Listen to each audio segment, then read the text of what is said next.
Section 2. You will hear the education officer of a dinosaur museum giving information to some teachers who are planning a school visit.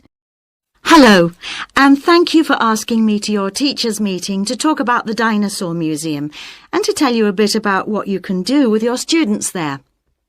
Well, let me give you some of the basic information first.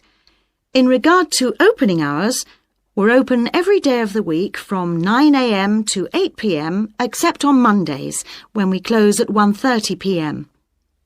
And in fact, the only day in the year when we're closed is on the 25th of December. You can book a guided tour for your school group any time that we're open.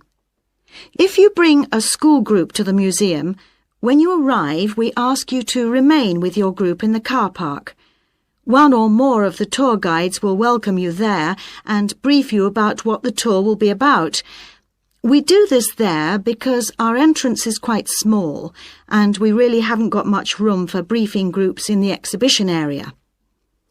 As far as the amount of time you'll need goes, if you bring a school group, you should plan on allowing a minimum of 90 minutes for the visit.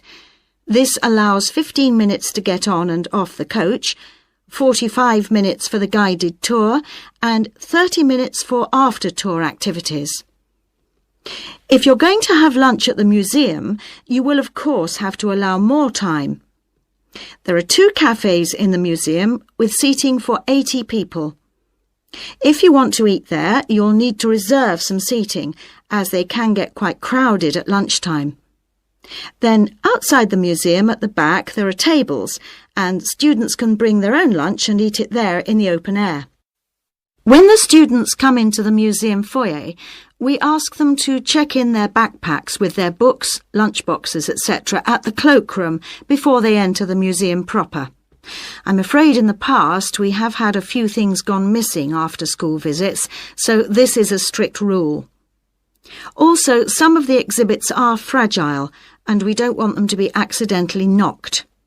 But we do provide school students with handouts with questions and quizzes on them.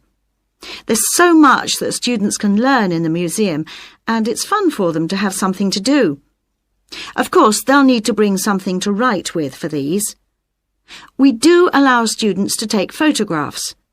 For students who are doing projects, it's useful to make some kind of visual record of what they see that they can add to their reports. And finally, they should not bring anything to eat into the museum or drinks of any kind. There are also a few things that students can do after the tour. In the theaterette on the ground floor, there are continuous screenings of short documentaries about dinosaurs which they can see at any time.